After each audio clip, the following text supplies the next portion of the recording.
And we're live here. This is Kyle Hunter. I'm joined by Ron Ace Sports. You can follow him at Ron Ace Sports on Twitter. You can follow me at Kyle Hunter Picks on Twitter. We've reached the championship game here in college football.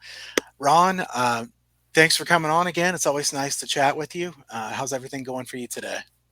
Oh, it's going great. It's been a crazy college bowl season. The NFL heated up big time just yesterday. Really in the element, in the zone right now as far as football, because a month from now, we're not going to have it. So Yeah. cherish it right now. Yeah, that's what I was just gonna say. Is college football is probably my favorite. I don't know. I always say college football or college basketball is my favorite. I'm a big college hoops guy too, as well. If you ask me in bowl season, I'd say college football is my favorite. If you ask me in March Madness, I'd say college basketball is my favorite. Yeah. But I always say that I'm so excited when we get into the bowl season and you get to the final game, but then you also know it's the last game, Yeah. right? So it's kind of bittersweet. So we might as well enjoy this game. We do have a great game here, very much up in the air as far as who will win the national championship this year. Georgia versus Alabama. We've seen them play once before here a few weeks ago. We'll see how much different this game looks. Ron, first, just a quick look at the game. I'm not going to give any strong suggestion on the game. I don't have a big play on the game of anything here. I think this line is really sharp. At Georgia -3, most places 2.5 with extra juice if you want to lay -120. Bama on the money line about plus 120, 125. Georgia -145 or so. I think this is a fair line. The total is 52.5. I would make the total lower in general, but the matchups between these two teams have been high scoring. They have to be more aggressive because the defenses are so good at stopping the run. So, if anything on the game, I have a lean to the first half over in this game, but that's going to be a pizza money bet. We'll be rooting for that. The kids will be wanting that to win so they can get a free pizza or two here. But nothing big for me on the game. I guess just your thoughts on the line in general. Georgia being a slight favorite. Is that about what you thought we would have here? Yeah, I set it right at 3, so it's 3. I set the total at about 53 and a half. It's right in there. These games, just like you said, um, and you get some fluke late touchdowns or a scoop and score or something like that to go over the total. These numbers are tight. The betting, the people who set the lines, they know these teams inside and out. So the big question becomes, which Georgia team are we going to see? The one that dominated 12 or 13 other opponents, or the one that found Nick Saban with, you know, just too tough once again for one of his disciples? Alabama's a different team than they were even mid-season, because this was supposed to be a bridge year between the next national championship with Bryce Young getting his feet wet. Instead, he puts up tremendous stats. And so for Georgia, this is the best team that we've seen in a long time. They want this rematch. I'll put mushrooms on my pizza and maybe put a little bit on Georgia. But I think if, contrary to what I've heard others say, I think if it's close, that Nick Saban factor comes into play. But if we see a true, really strong Georgia team like we've seen most of the year, then I could see Georgia winning by margin. It's not one of these games that I want to make any kind of decent sized play on. It's going to be a fascinating chess match as usual. Yeah, I think so too. And I think if you just line up these two teams and you don't account for the coach, if you say Team A versus Team B, you would think Georgia would be favored by a little bit more than this. But Saban has won so many times, and he deserves the respect that he gets. Obviously, Kirby Smart is a good coach. He's a great recruiter. He hasn't been able to beat Saban, and he's been so close, so many times. I know some people say, "Well, Georgia wants this really bad." I think Bama wants it really bad too when you get in the title game. So Sure. I don't like to talk about motivational factors too much in a championship game because everybody wants to be there. I do think it is kind of interesting, Ron. Alabama's a lot more banged up than is Georgia coming into this game. There's a lot more question marks. The offensive line for Bama has had a lot of injuries. Georgia is relatively healthy for a team that's in this spot. So Georgia is the deeper team, in my opinion, the team that can win in more different ways. But Bryce Young's so good. I still have questions about Stetson Bennett. I'll talk a little bit more about that here in a minute. But Ron, you're the one who's been really good at betting on props. And I know Ron does a lot of prop betting both in the NFL and in college football. So if you could just give us a brief overview of how you try to look at prop betting when it comes to college football title game. Obviously, these props are going to be much more widely available, also sharper lines than what you would get in some random game in the middle of the season. But how do you like to look at how do you bet on these as far as props? Okay, well, the first thing I do is I set the matchups and I make my own numbers. I've got the numbers right by my side right now. So if we talk about specific players, I can quickly look and see, what I set versus what the line set is. I do think that in general, people who make lines for props, they're going to be pretty tight in the NFL, but you get more variance at this time of year. You might be able to pick off some middles where you have a 10-point yardage difference or something like that. So I'm going to look at my line versus various other lines that are out there. I'm going to look at the different matchups. I'm going to look at recency to see which players may have gone, maybe under the woodwork because they're coming on late. I'm going to look at if a player comes back, how that affects existing players. I've got one in mind for Georgia that we could talk about, George Pickens, who basically he's actually played in 2 bowl games before this year with 19 receptions, but he's only played in 3 games this year and he hasn't been anywhere near healthy. So I look about how the dynamic of having a player like that in the game who has a lot of potential, NFL potential, how that affects the rest of the team. And then as far as recency, both these teams had a tremendous ability to sack opponents, over 40 sacks for each of them. But if you look at the game they played against each other, Alabama had that 4-0 sack advantage. So, one of the questions would be for me, if you like Georgia, is how are you going to protect your quarterback a little bit better? And how are you going to get to Bryce Young? Because Bryce Young throws 2 or more TDs in every game he plays. But those are kind of the ways that I'm looking at it. The matchups, the approaches, the recency, where the lines are set. Yeah, I think that makes a lot of sense. If you look at how this game would play out, I think you see a game where both teams would like to be able to run the football more than they're likely going to be able to. Georgia is really a team that wants to be extremely run heavy, but Alabama ranks as the best rushing defense in the country by quite a few different metrics. So when you have a guy like Anderson there on the defensive line, that makes a huge difference, obviously. I don't think Georgia is just going to be able to line up and run the ball. I'm pretty confident Bama's not going to be able to just run the ball like they did against Cincinnati. That was certainly impressive, but Cincinnati's not used to going against those big SEC offensive lines. So you look at a game like this, you alluded to it here to start with. So Pickens, are you looking, when you talk about him, for receiving yards or looking at number of receptions, or what interests you there as far as him? He's such an X factor in this game, and I agree with you. Georgia's going to have to pass. Bennett's going to have to play well for Georgia to win the game. Is he capable of that? Sure. Does he need all weapons on deck? Absolutely. A lot of his passes could be to running backs. I look at percentage of passes he throws to running backs versus wide receivers, and we can expect 4, 5, 6 passes to running backs. I think it's Cook in particular that will get some of those. But Pickens, I think he's had 2 catches in the last 2 games, 3 catches maybe in the last 2 games. The question is, have they been saving him for this game? Because he is a really big weapon that can go off their freshman tight end, who's their known guy. They really don't have another guy other than McConkey underneath, who's kind of a pizza type play for me as well. If you think that Bennett's going to have to complete 20 passes, then how many are going to go position by position? And I think it could be yards or receptions, because Alabama's defense, 63.7 during the regular season allowed, which is completely unheard of by Alabama standards.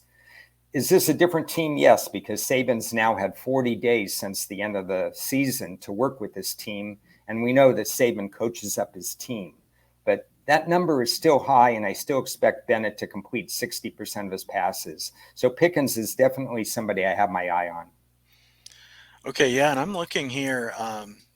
BetUS has Pickens over receptions over 2.5, minus 115. That seems like a pretty good line. Mm-hmm. I'll give a plug here to BetUS with being on the BetUS College Football Show with Parker and Gary. That's always a fun show. So if you haven't checked that one out, you can get more of my thoughts there as well. BetUS, a top-notch sports book as well. I think one of my favorite plays, Ron, is Stetson Bennett over half an interception. BetUS has this at minus 125. I'm not sure how many other books have this and what the price is, but I do think that's a pretty good line there. If we think about how this game plays out, in my opinion, Ron, a lot of times what Stetson Bennett's able to do is he's able to manage a game because they're ahead by 3 touchdowns because the defense has been that good. So he doesn't have to force throws and try to make something happen as much. It's just play action passes. Things are pretty wide open. The games against Alabama, it doesn't play out the same way. And I don't think this game's going to play out that way either. It would surprise me quite a bit if Bennett doesn't have to throw the ball more than what he's used to. So all you need is one bad decision from him. And even when he played so good against Michigan, in that semifinal game. You'll probably remember this play as well. At one point in the second half, he ran to the right side and threw all the way across his body. The ball landed. He was very fortunate that nobody picked it off, but that's the type of decision that you can't make. He does at least one of these in all these big games. It's really made him pay against Alabama. He's 5 interceptions in those 2 games. I don't think he'll necessarily throw 3 interceptions again or 2 interceptions. But I'm willing to bet that he's going to throw 1 interception. If he doesn't, okay, I still think it was a worthwhile bet. So I'm going to take Stetson Bennett over half an interception. Do you have any opinion on that one there, Ron? Yeah, I think you got some value there. I did set it at minus 150. So from there, you have a certain return on investment. If they played 100 games, what would happen and so on. I agree he's going to make more throws because it's unlikely that Georgia is going to move the sticks repeatedly in terms of going against Alabama's run defense. And the other factor, random or otherwise, is that somehow Alabama always gets some sort of big play, whether it be a fumble recovery or an interception or something that leads directly to a score. And in a high-scoring game, that doesn't mean Georgia can't win the game, but it is going to mean that, like you said, Bennett's going to have to take more risk. So I have an opinion. I do think you have some value on that play. Okay, so a couple others, Ron, and I'll throw out a couple others that I like and would like to get your opinion on those. And if you like anything else, certainly put it out there. Brock Bowers, obviously the key guy for Georgia. As I've watched this team this year, I'm just really, really impressed by everything that Bowers does. I mean, the fact that he's a freshman and is this good, I imagine the pro scouts watch that, just would love to have him there in future years. Bowers over 4.5 receptions at BetUS.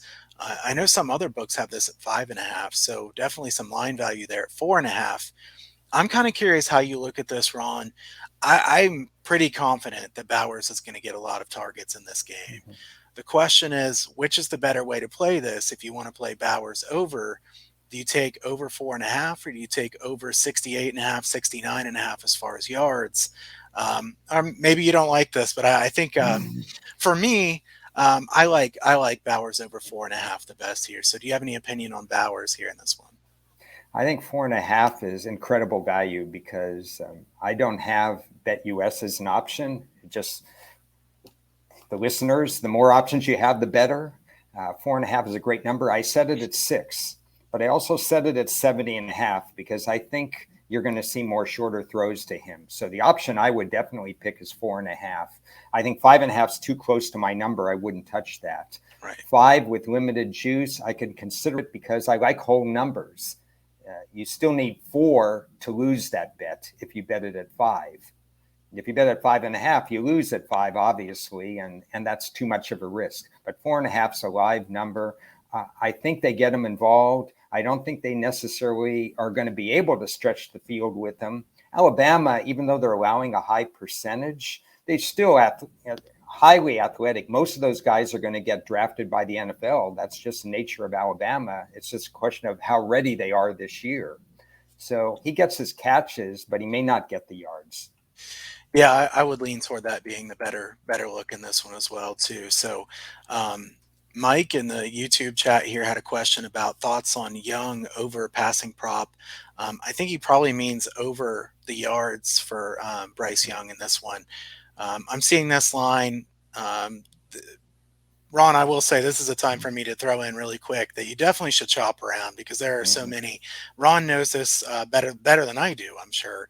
But as you look through some of these props, it's amazing. You can see 10 or 15 yards of difference on some of these, and I don't have to tell you guys that that's going to matter in a lot of cases. So I've seen this as low as Bryce Young over 305 passing yards. I've seen this as high as 311. So it looks like FanDuel's 304.5. So do you have any opinion on this one, Ron, as far as whether you would take Bryce Young over that number of yards or not? I said at 325.5. So I would probably lean over, but it's too close to my numbers. If you get a 10-yard difference on running backs, that's really significant. If you have a 10-yard difference on quarterbacks, I've tried to go the middling route to see, what's the right number. I need about a 20-yard difference on quarterbacks because there's too much variance on quarterback yardage. My difference from 325.5 is a little bit more random than 310, 315.5. My lean would be over, but it's not a play on my board. Okay. And I would say what I like there is I'd take Bryce Young over on yards thrown as well as rushing yards. BetUS has this one available for 323.5. I think Young could easily run for a decent amount of yards in a game like this. I would assume Georgia will send a lot of pressure. It could even lead to some spots where Young scrambles for 20, 30 yards. He's certainly capable of doing that. I've been supremely impressed with Bryce Young's ability to elude the pass rush and get rid of the ball, make good passes that way. He makes very good decisions.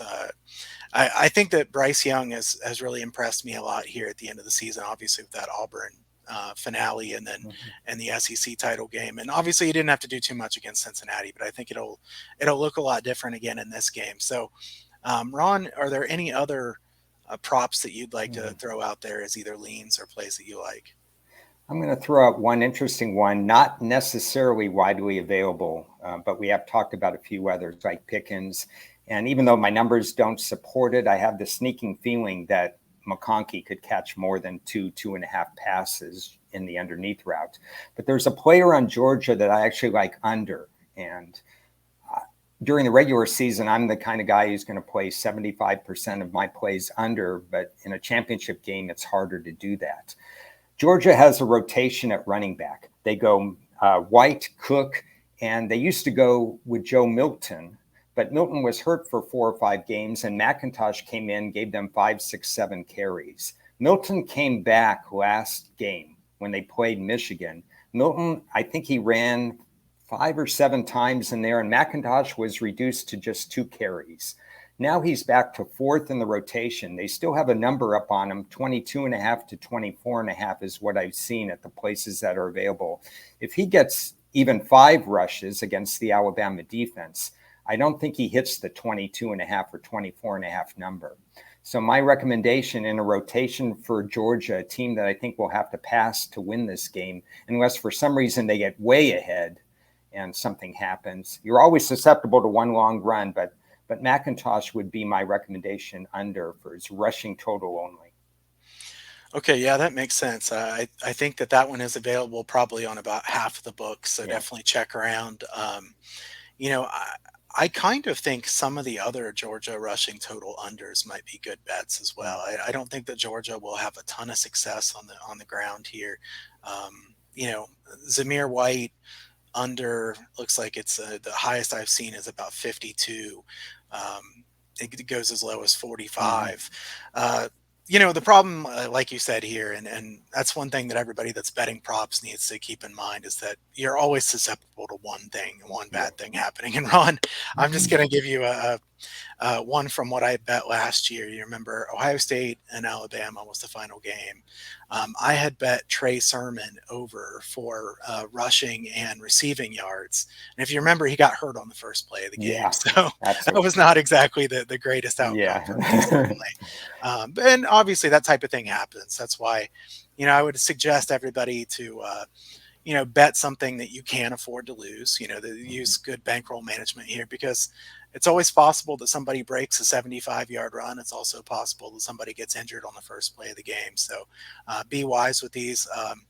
Ron, I don't know. Do you have any kind of, and I didn't tell you this ahead of time, so I apologize for putting you on the spot, but do you have any kind of like bankroll percentages that you like to stay within when you bet on these prop bets? Well, sometimes you get limited on props anyway because you can't bet as Right. much and so on. And at certain establishments, I'm automatically eliminated. So I have bankroll management already, Yeah. but not by choice necessarily. I usually don't go close to flat betting like I would on straight plays because there's just a couple that are rogue numbers that you can beat. You may not beat it in that one game, to your point, Kyle, about, any one thing can happen. But over the course of time, when you see rogue numbers that don't correlate to what you think is going to happen, you're going to win those. So my bankroll management kind of goes up and down. It's more pizza money sometimes on these championship games. But one piece of advice I would give is if you like a side on this game, make sure you correlate your prop bets with the side. You don't want to be betting overs on Alabama if you really like Georgia, at least in some certain, you're not going to bet Robinson to go over 100 yards or something like that rushing if you think Georgia's going to control the game and Alabama's going to be forced to pass, and vice versa. If Georgia's going to have to abandon the run game, or if they're going to use 4 different running backs or 3 different running backs, you don't want to go crazy on that one. If it really depends on what side you like, or if you like a total high or low. So keep in mind what you're betting, what your feel is for the game, and then look at your props accordingly. Yeah, I agree with that. I think I've seen some other people do things like that where, they like one side, but they're betting props on the other, and it's just kind of confusing. It's not really the great way to hedge either. I mean, I don't think that's the way you want to hedge a bet, especially if you feel strongly about something. So, I guess my point was just to, some people like to do this. Here's 20% of my bankroll on something. It's just, when you do that in a single game or on a prop bet, you're just asking for disastrous results. And those are the people that get on Twitter or send an email to somebody and say, what do? I got to make back all my money all at once, and just put you in a really bad spot. Ron, that we've all had issues in the past at some point. If you bet on sports, that you realize I can't do this anymore. So, Ron has done a great job. Ron taught a class at Sports Wagering U for college football. I thought he did a great job there breaking down betting college football. We're going to be doing more with Sports Wagering University here going forward. I'm excited about that.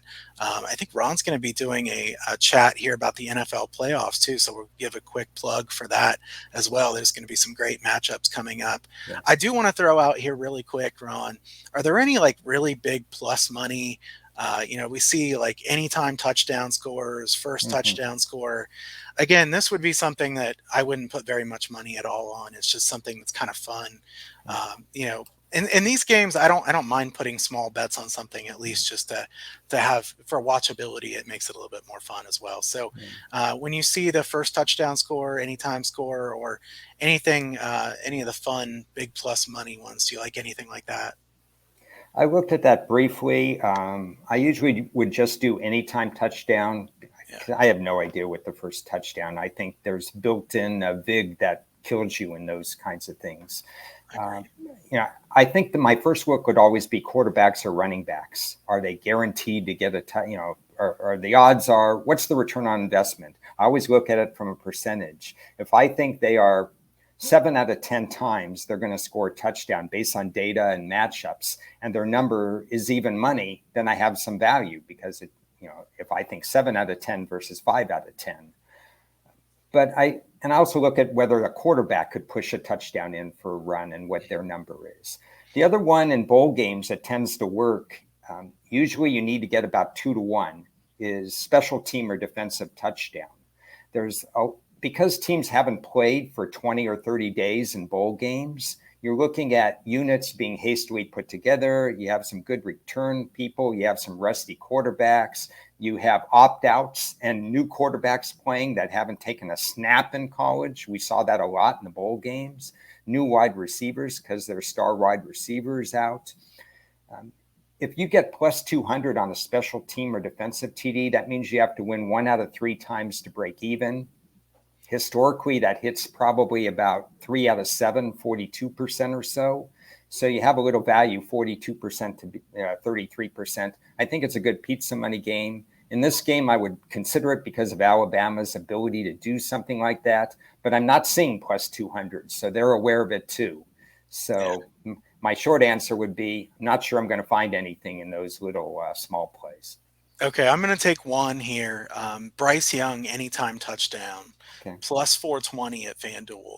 I think plus 420 is a pretty good price for a guy that can scramble very well.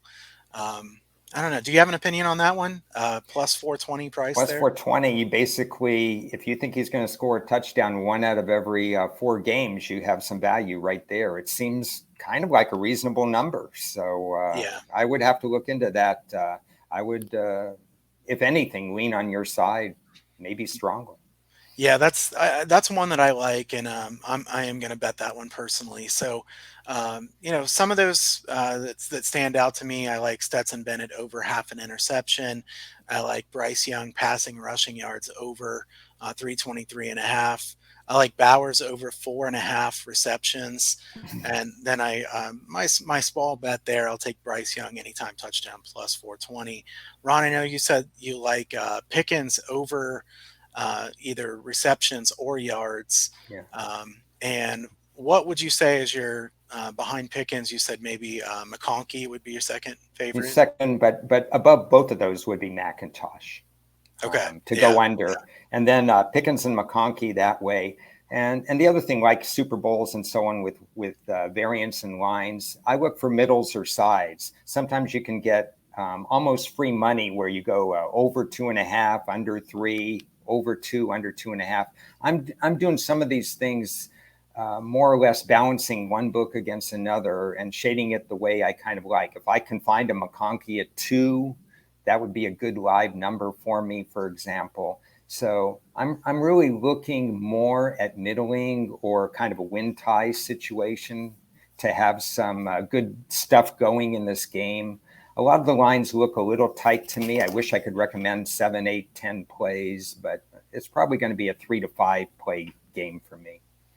That makes sense. So one final question here, Ron, based on the difference from one book to another, let's take like Bowers, because over 4.5 receptions, other books have it 5.5. So at what price point do you decide that, maybe trying for a middle on something like that is worth it or isn't worth it? Because if you get a minus 115 on each side, over minus 115 over 4.5, under 5.5 minus 115, how do you feel about trying to middle something like that? Lots of thoughts on that one. First of all, if I lean toward a side like Bowers over 4.5, I'm going to go 75-25 with the over 4.5. The other thing is I like to have whole numbers involved.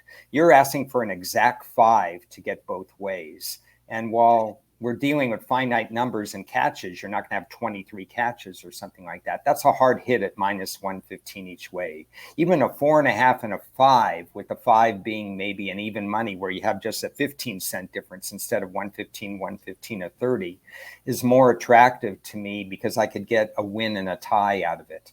Yeah. If I have to middle something with an exact whole number, 4.5 versus 5.5, the ideal thing is to have a 3-4 or 4-5 or a 5-6. Then I'm in at minus 115 either way. I'm definitely in because you got 2 whole numbers. So I'm looking for whole numbers mostly to answer your question.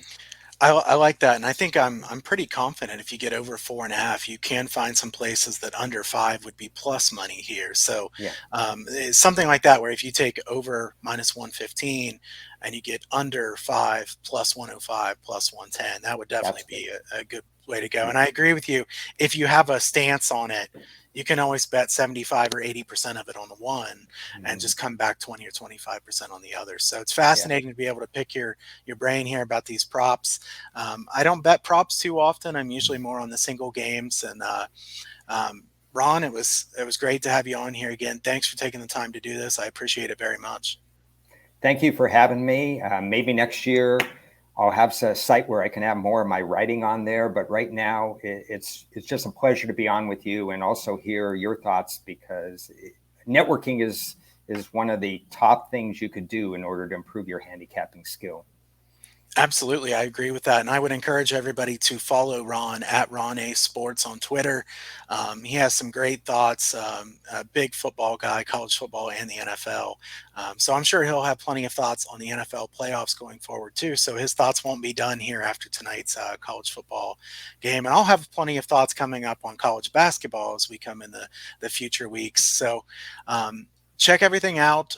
You can subscribe to my Twitter, or you can subscribe to my YouTube, set up notifications there. We'll be going live some here in the future again. I hope I'll be able to chat with Ron at some point here in the NFL playoffs as well. You can check out everything that's going on at sportswageringu.com. We'll have live classes coming up there again. Ron's done a great job with everything he's done there at Sports Wagering U. We're certainly excited about everything that's coming in the future months there as well. So I hope everybody has a great championship game. Enjoy the game. Good luck with all your bets. We'll see you next time.